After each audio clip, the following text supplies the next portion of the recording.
qui détient toutes choses entre ses mains. Lui, ce Dieu qui existait avant la création. Lui, ce Dieu qui existera toujours après cette création. Le Dieu qui règne à jamais d'éternité en éternité. Le Dieu dont le règne n'a pas de fin. Le Dieu qui connaît toutes choses. Pour qui et par qui, en qui toutes choses ont été créées. C'est devant ce grand Dieu que tu es. Le Dieu entre les mains de qui tout pouvoir se trouve. Lui qui a le pouvoir de mort et de vie sur toute chair. C'est devant ce Dieu que tu es. Je voudrais ce matin que tu te sentes à l'aise devant ce Dieu. Que tu ne paniques pas devant ce Dieu. Mais que tu contemples sa présence. Que tu contemples sa royauté. Que tu contemples sa gloire. Que tu contemples sa seigneurie. Et que tu te mets à chanter, à le louer. Et que tu te mets à crier, c'est le grand Dieu de l'univers. Que tu te mets à dire, c'est le grand Dieu de l'univers. Que tu lui dises qu'il règne à jamais. Parce que ce Dieu a dit dans sa parole que si vous les hommes vous êtes incapables de m'adorer, je vais ordonner à ces pieds de m'adorer. Cela montre que nous ne sommes rien devant ce Dieu. Que nous ne sommes même pas indispensables à lui. Sans lui ou avec nous, son œuvre va évoluer. C'est juste une grâce qu'il nous a fait pour pouvoir nous tenir en sa présence, de pouvoir être avec lui. Nous ne méritons pas cela. Nous ne méritons pas cela. Mais Dieu dans son amour nous a fait grâce. Je voudrais que tu reconnaisses cela ce matin. Je voudrais que tu reconnaisses cela ce matin. Que tu reconnais que tu n'es rien devant Dieu. Que tu n'es rien devant lui. Tu ne lui es pas indispensable. La Bible dit qu'il peut tout à lui seul. Donc sache que c'est un privilège. Si Dieu t'appelle à son œuvre, si Dieu t'appelle pour que tu sois héritier, pour que tu sois son fils, c'est simplement une grâce. C'est simplement une grâce. Il règne à jamais. Contemple la grandeur de Dieu.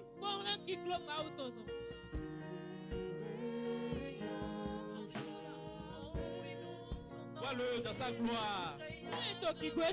Contemple-le dans sa gloire. Dans sa majesté. Sur son trône élevé. Sur son trône blanc. Ce trône devant lequel nous allons nous pointer le dernier jour. Contemple sa grandeur devant son trône élevé. Vois-le assis sur son trône élevé.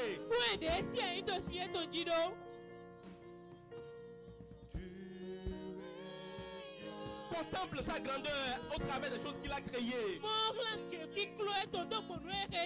Contemple sa grandeur au travers des choses qu'il fait dans ta vie.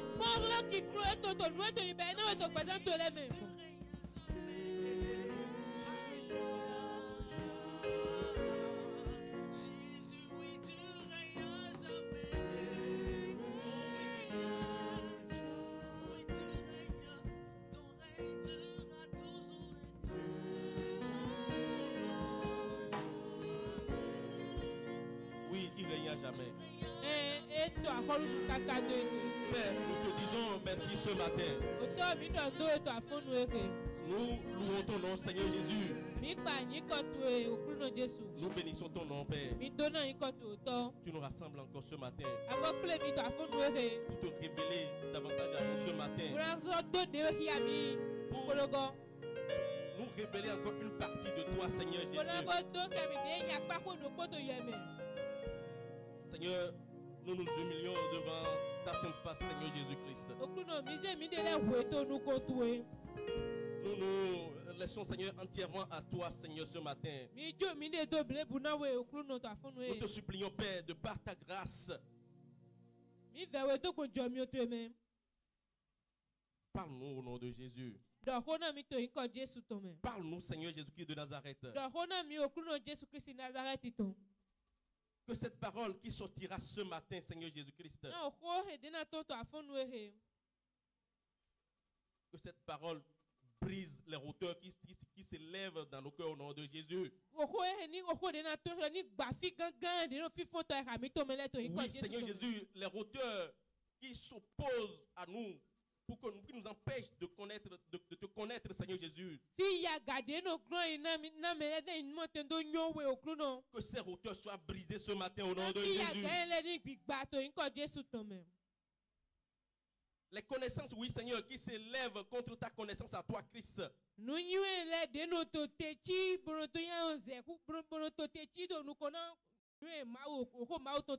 Et qui nous empêche, Seigneur Jésus, d'avoir pleine connaissance de toi, Seigneur Jésus. Qu'il soit brisé au nom de Jésus. Qu'il soit brisé au nom de Jésus.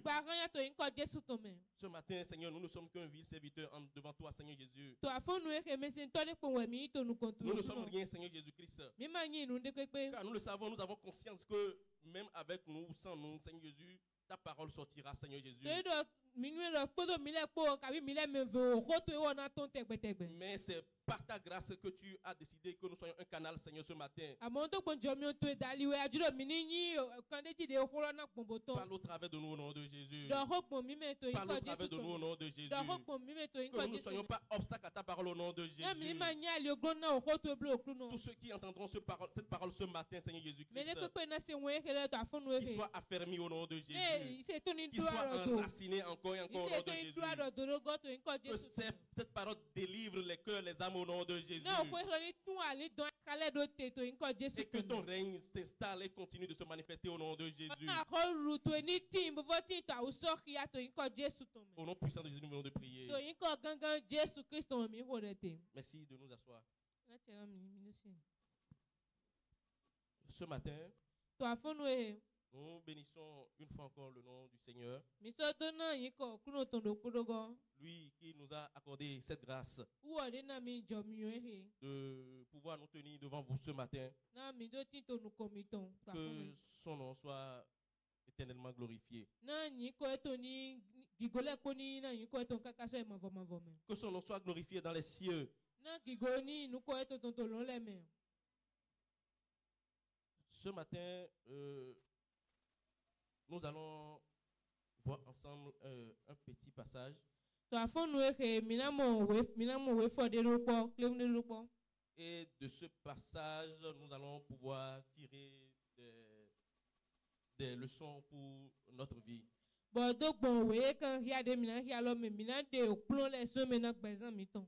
Donc, nous prions tout un chacun de nous de rester concentré, de ne pas se laisser distraire par quoi que ce soit. Parce que oui, le Seigneur est au milieu de nous et il va encore le démontrer tout à l'heure. Ceci dit, nous allons prendre nos Bibles. Nous allons l'ouvrir dans le livre de l'Évangile selon Jean. Chapitre 13, du 1er au 20e verset. C'est un peu long, mais nous allons essayer de lire.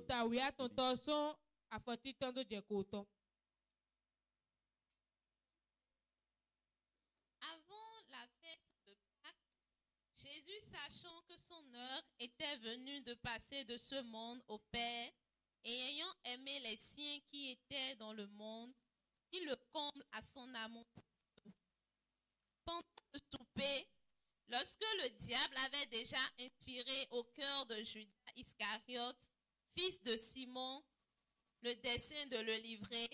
Jésus, qui savait que le Père avait mis toutes choses entre ses mains et qu'il était venu de Dieu et qu'il s'en allait à Dieu, se leva de table, ôta ses vêtements et prit un linge dont il se ceignit.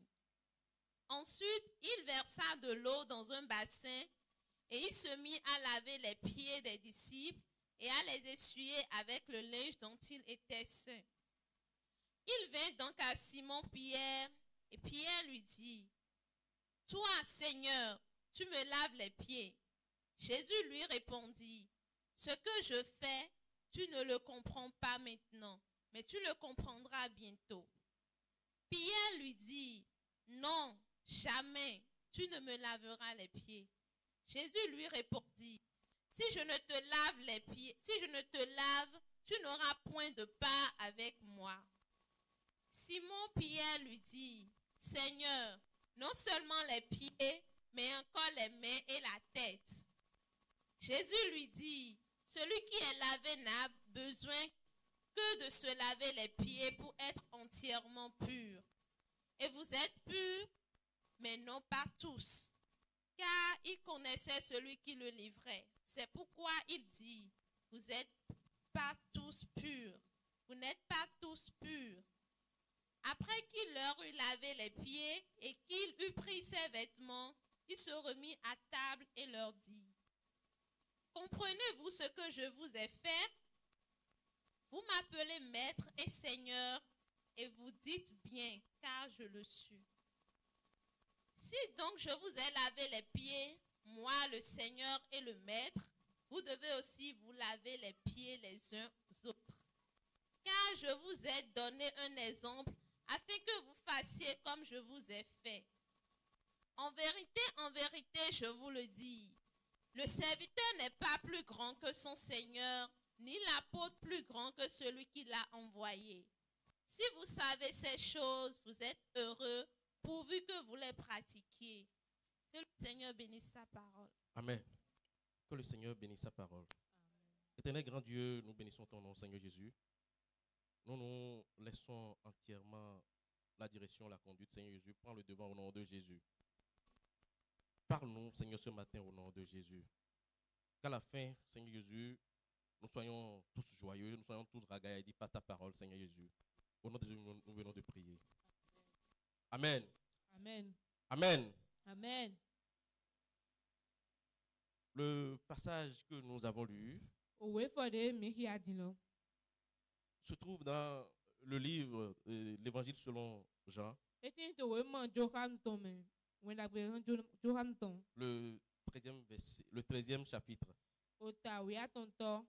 Et l'Évangile selon Jean a été écrit, comme son nom le dit, par le disciple de Jésus, Jean.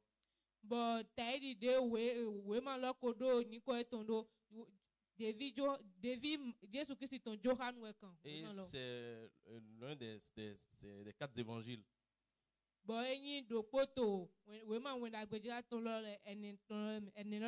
Et nous voyons que Jean était le disciple qui était le plus proche de Jésus.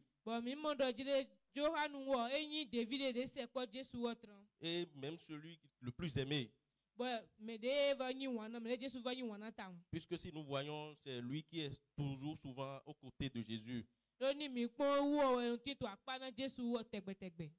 Et le passage que nous venons de lire nous est en train de nous situer dans la période où Jésus devrait aller à la croix.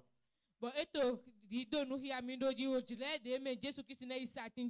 veille avant qu'il ne soit crucifié. Nous voyons qu'il a fait quelque chose avec ses disciples quand ils étaient à table. La Bible nous dit quand ils étaient à table, il a enlevé son manteau et puis il a pris un tissu, il s'est ceint les reins avec. Et qu'est-ce qu'il a commencé par faire? Il a commencé par laver les pieds de ses disciples un à un. Il a commencé par... Les disciples même ne comprenaient pas ce que Jésus faisait. Mais Jésus, quand il était venu sur Pierre, quand c'est à son tour pour que Jésus puisse lui laver les pieds, nous avons vu que Pierre, il s'est opposé. Il dit à Jésus que Jésus ne peut pas lui laver les pieds, qu'au contraire, c'est lui qui devrait laver les pieds à Jésus.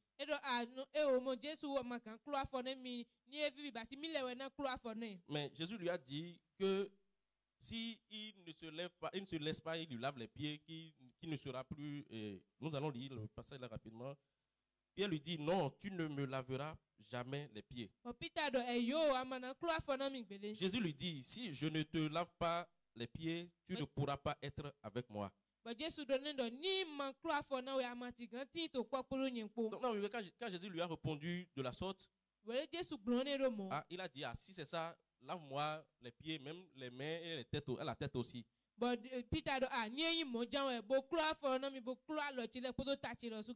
Mais qu'est-ce que cela veut dire réellement, ce que Jésus-Christ a fait?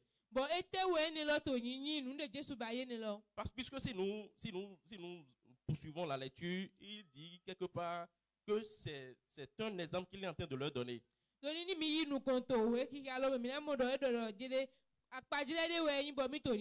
Il dit, alors si moi, le Seigneur et le Maître, je vous ai lavé les pieds,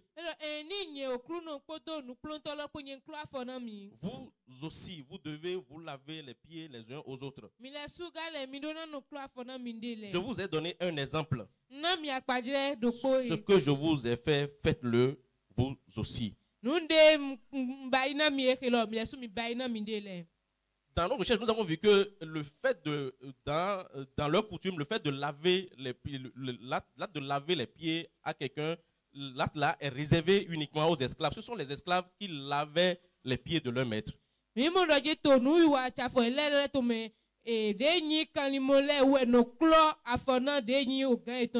voilà maintenant que le contraire qui se passe. Jésus qui est le Seigneur, qui est le Maître, se mire à laver les pieds de ses disciples.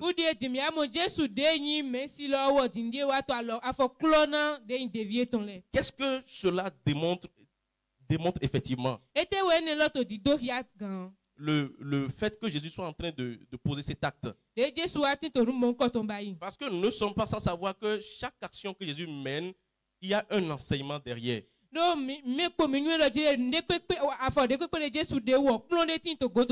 ce soit dans les paraboles, que ce soit dans les exemples, tout ce que Jésus fait, il y a toujours des leçons derrière qui se cachent derrière cela. Mais si nous voyons que cet acte que Jésus mène est empreint d'humilité. Nous sommes en train de voir là que Jésus-Christ est en train d'apprendre à ses disciples à être humbles.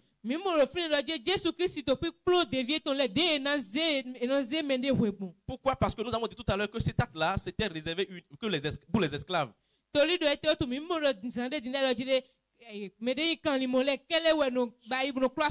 ne sont pas les maîtres qui lavent les pieds des esclaves, mais ce sont plutôt les esclaves qui lavent les pieds de maîtres.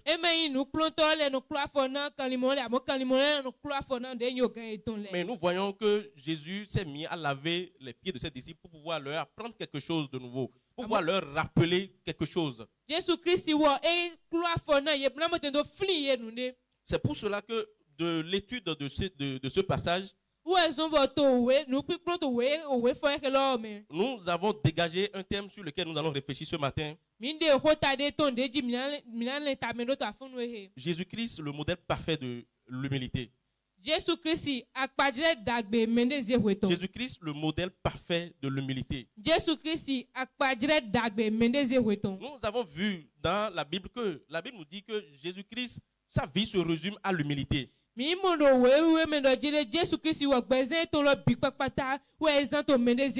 que la Bible nous a dit que Jésus-Christ même, il s'est humilié jusqu'à la mort de la croix. Et nous avons vu que tout ce que Jésus-Christ faisait, tout son temps qu'il a passé sur la terre, tous ses actes étaient empreints d'humilité.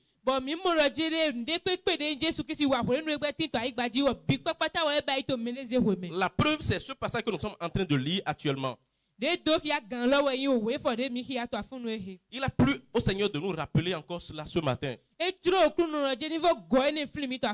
Parce que cela, Jésus-Christ a remarqué sans doute que cela nous manque. Que nous ne sommes pas encore, nous n'avons pas encore atteint cela. C'est pour cela qu'il lui a plu de nous rappeler cela ce matin. Parce que si nous allons loin dans le passage, je vous ai donné un exemple. Ce que je vous ai fait, faites-le vous aussi.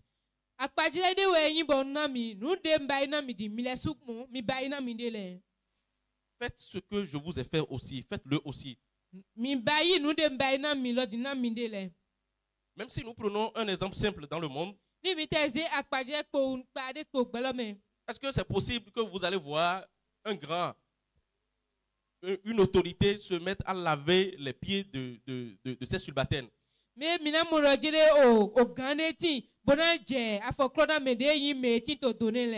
va dire, moi, de mon rang social, je ne peux pas faire ça. Mais Jésus est en train de nous apprendre cela. Il nous apprend cela pas pour que nous puissions nous mettre à laver les pieds comme il a fait. Mais que nous soyons humbles dans tout ce que nous faisons. Dans tout ce que nous faisons, quoi qu'en soit la position que nous occupions. Nous devons être humbles dans toutes nos actions, tout ce que nous menons, tout ce que nous faisons. Nous devons être humbles dans tout ce que nous faisons. C'est juste ce que le Seigneur est en train de tenter de nous expliquer ici. Pas que nous allons nous mettre à nous laver les pieds. Mais nous devons être humbles. Si nous voyons l'exemple de Jésus-Christ même, la Bible nous dit que Jésus-Christ, que c'est lui le détenteur de toutes choses. On a dit que c'est celui par qui, en qui toutes choses ont été créées. Et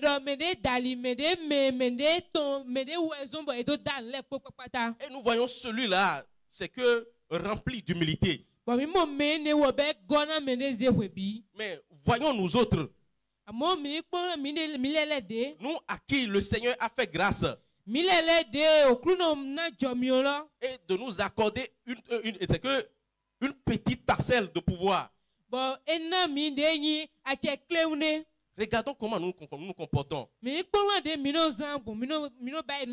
Regardons comment nous nous comportons. Il suffit seulement que le Seigneur nous élève un peu seulement. Et que notre comportement change. Et que nous changions d'attitude. Mais regardons prenons toujours Jésus comme exemple. Il détient toute puissance. Mais lui, à aucun moment, c'est qu'il s'en est orgueilli. Au contraire, il fait toujours preuve d'humilité. Si nous regardons cela, nous devons nous demander qu'est-ce qui se passe alors avec nous. Nous qui étions censés ressembler à Jésus-Christ. Nous qui étions censés faire comme Jésus-Christ. Nous voilà en train de faire le contraire. Parce que nous avons juste un centime de ce que Jésus-Christ a. Le Seigneur nous a fait la grâce d'avoir une position. Le Seigneur nous a fait grâce d'être financièrement stable. Le Seigneur nous a fait grâce d'un don. Mais nous perdons la tête avec cela. Nous oublions que celui qui détient toute chose, c'est Jésus-Christ. Et celui qui a fait de nous ce que nous sommes, c'est Jésus-Christ. Et ce même Dieu, c'est que même pas seulement, il suffit seulement qu'il fronce un peu les sourcils seulement, et puis tout va disparaître.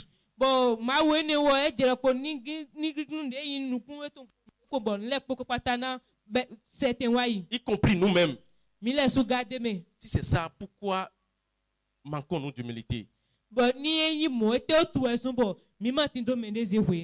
Pourquoi manquons-nous d'humilité?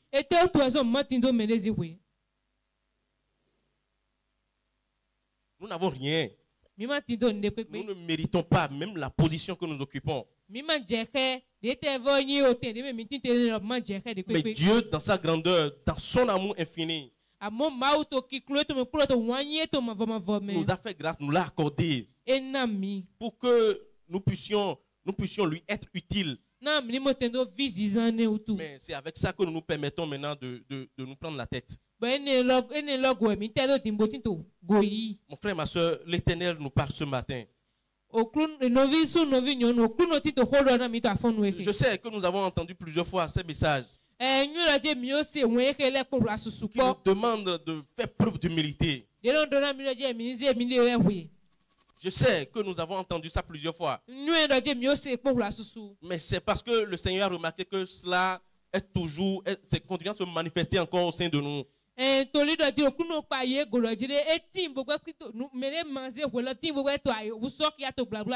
pour cela qu'il nous donne encore des avertissements.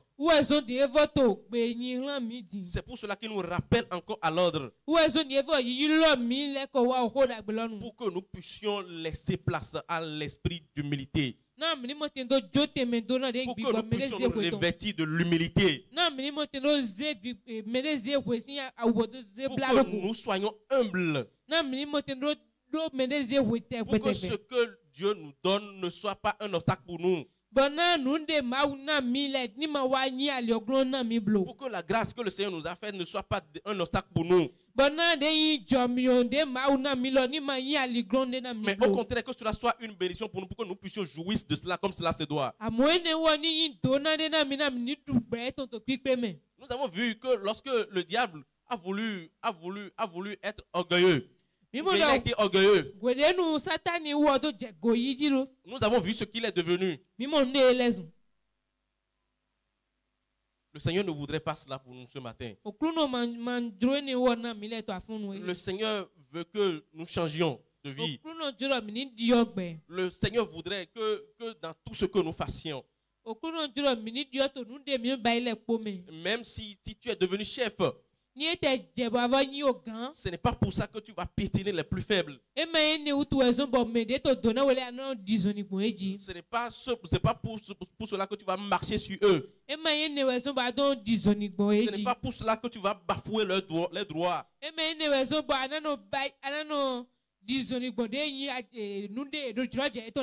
Mais le secret est que si tu te mulis dans tout ce que tu fais, le Seigneur va continuer à t'élever davantage. C'est ce que nous n'avons pas compris. Et nous n'avons pas conscience de ça. Et si nous voyons seulement, peut-être que c'est le Seigneur a prévu de te conduire au sommet.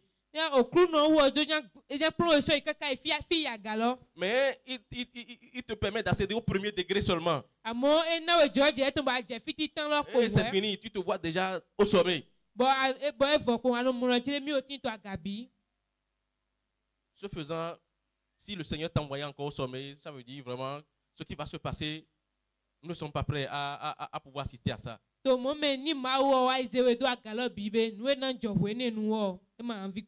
Humilions-nous sous la puissante main de Dieu, mes frères et sœurs. Prenons Jésus comme notre modèle. Ne nous écartons pas des enseignements de Jésus.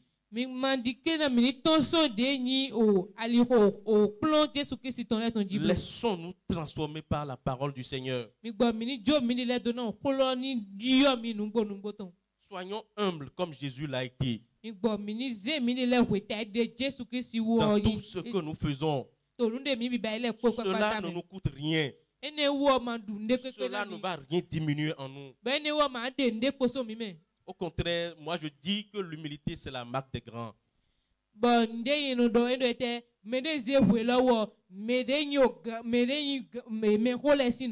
C'est la marque des grands. C'est la marque des autorités. Amen. Amen. Amen. Amen. On se suit, j'espère. Nous allons lire le livre de Marc, chapitre 10, le 43e verset.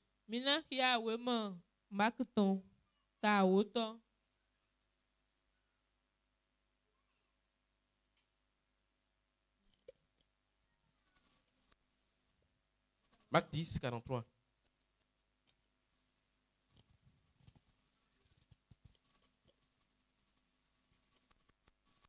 Si ta main est pour toi une occasion de chute, coupe-la. Mieux vaut pour toi entrer marchant dans la vie. Non, c'est pas ça. Marc 10, 43. Il n'en est pas de même au milieu de vous, mais quiconque veut être grand parmi vous, qu'il soit votre serviteur. Amen. Amen. Ici, nous voyons dans le livre de Marc la discussion que les fils de Zébédée, Jean et Jacques, ont eue avec Jésus. Ils ont demandé à Jésus que lorsqu'il serait dans son royaume, qu'ils aient des places privilégiées. Si nous lisons vers les versets plus hauts, nous allons voir.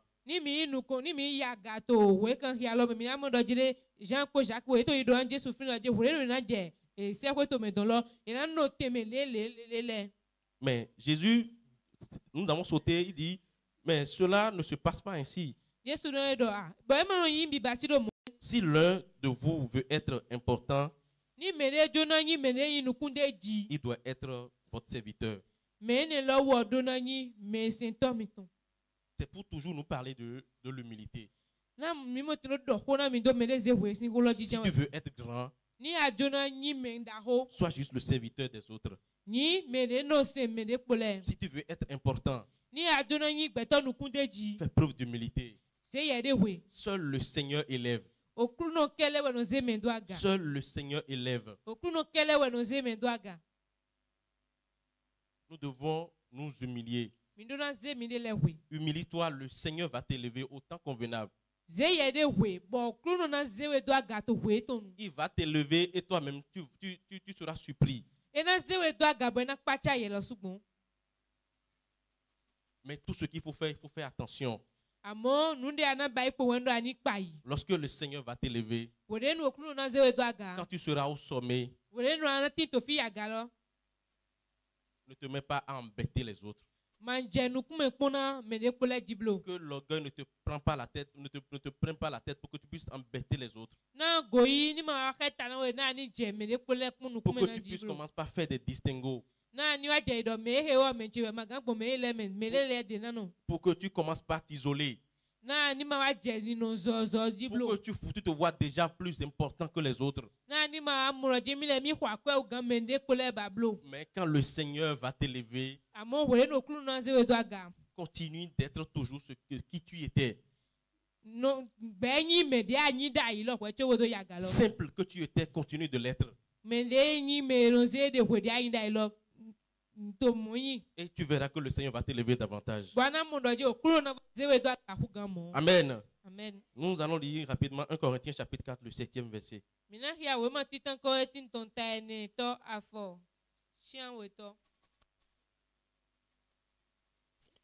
4, 7. Car qui est-ce qui te distingue? Qu'as-tu que tu n'aies reçu? Et si tu l'as reçu, pourquoi te glorifies-tu comme si tu ne l'avais pas reçu? Amen. Amen. En effet, qui te rend supérieur aux autres?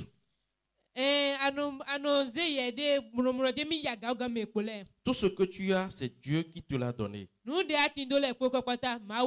N'est-ce pas? Si tu l'as reçu, pourquoi te vanter comme si tu ne l'avais pas reçu?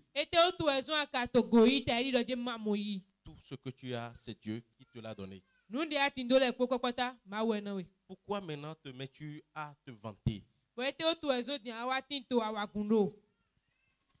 Pourquoi te mets-tu à faire tout comme si c'est que ça vient de toi-même?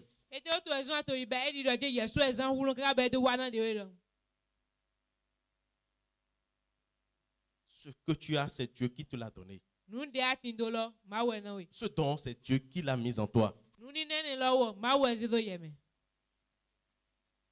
Ce n'est pas de ta force. Cette connaissance que tu as, c'est Dieu qui te l'a donnée. Ce que tu es devenu, la position que tu occupes aujourd'hui, c'est Dieu qui t'a fait grâce de ça.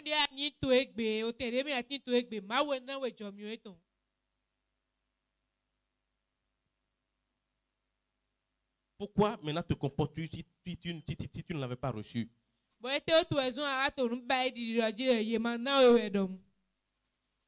Pourquoi te comportes-tu tout comme si c'était de ton propre fait, c'est de ta propre force que tu l'as eu?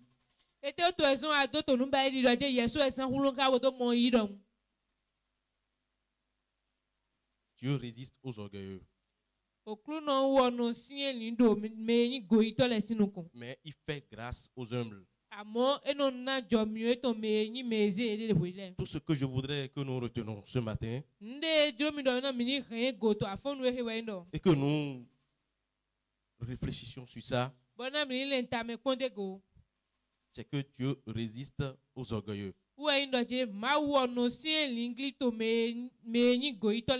Mais il fait grâce aux plus humbles. L'humilité n'est pas une faiblesse.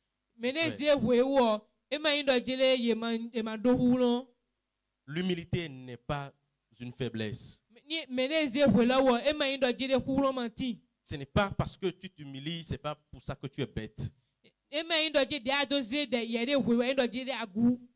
Ce n'est pas parce que c'est là qui prouve que tu n'as pas de force. Jésus-Christ, qui est notre sauveur, en est notre modèle. C'est pour cela que ce matin, tu vas commencer par t'examiner. Peut-être que dans beaucoup de choses, tu as manqué d'humilité et toi-même, tu ne t'en es pas rendu compte. Tu as déjà fait preuve de manque d'humilité dans certains cas et toi-même, tu ne t'en es pas rendu compte. Je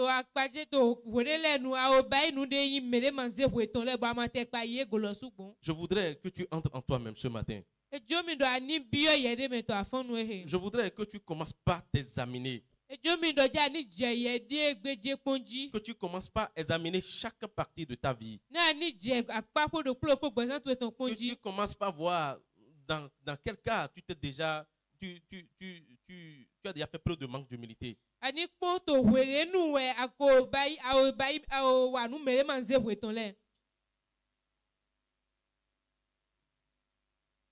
Là où tu es, tu voudrais que tu te lèves. Quand tu vas finir de faire cet examen de conscience, tu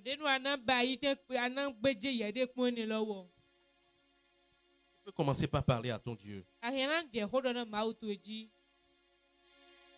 Tu peux commencer par converser avec lui. Reconnais là où tu as mal agi. Là où tu n'as pas été humble. Mais tu te rends compte maintenant que vraiment c'était pas bien. Le Seigneur est là pour te restaurer, pour te rétablir.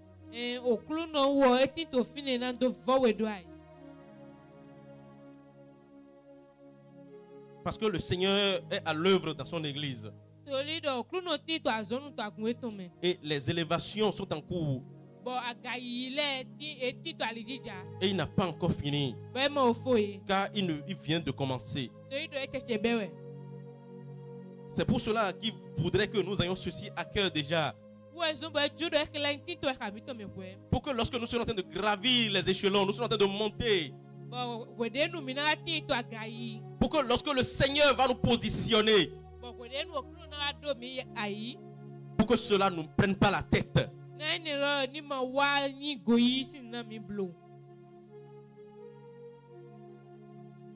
Parle avec ton Dieu. Ce moment n'est pas inutile.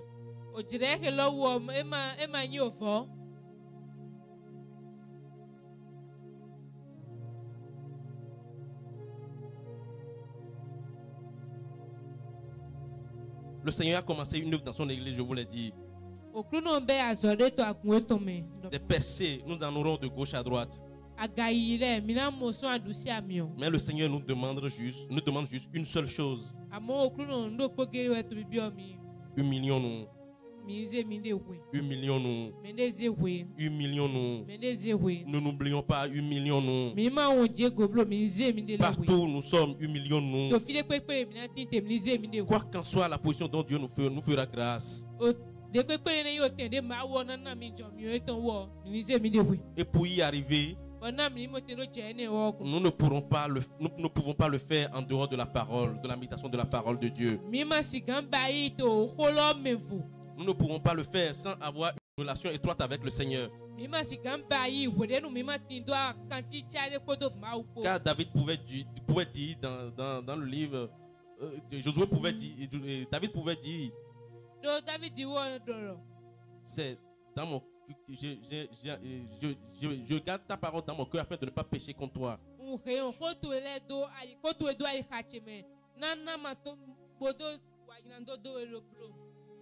Lorsque la parole du Seigneur serait en nous, l'Esprit de Dieu nous orientera.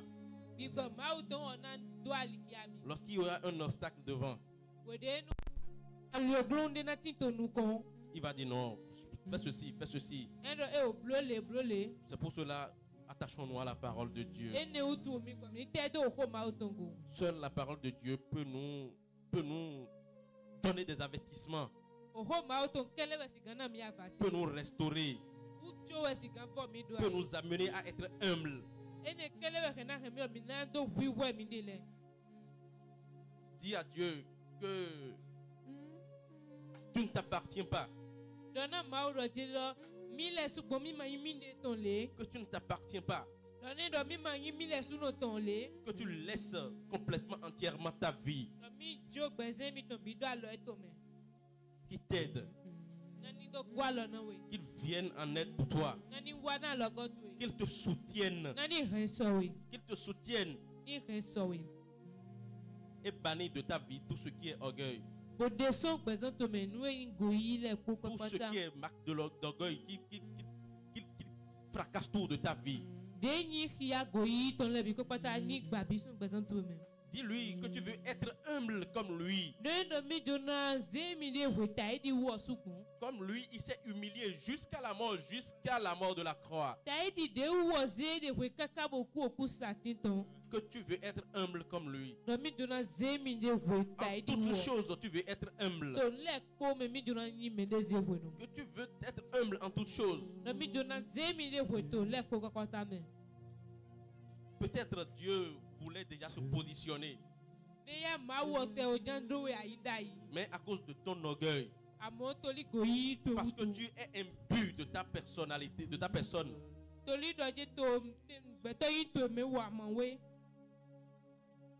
le Seigneur t'a déjà peut-être disqualifié. Tu as été peut-être déjà disqualifié. Peut-être à cause de ton orgueil, tu as déjà manqué assez d'occasions, assez d'opportunités.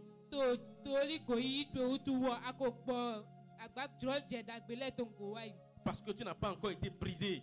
Demande au Seigneur de te briser ce matin. Mon frère, ma soeur, le Seigneur veut t'utiliser pour beaucoup de choses. Mais à cause de ton orgueil,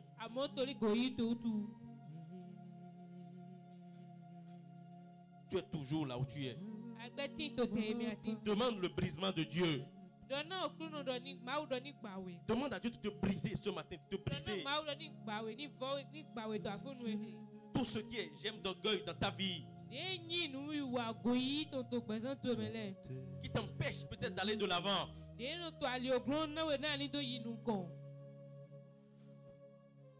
Demande à Dieu de te briser ce matin. Dis-lui que tu ne t'appartiens plus. Dis-lui que tu veux marcher comme lui l'a marché. Humble comme lui l'a été. De venir à ton secours. Prie mon frère. Prie mon frère, prie ma soeur. Prie mon frère, prie ma soeur.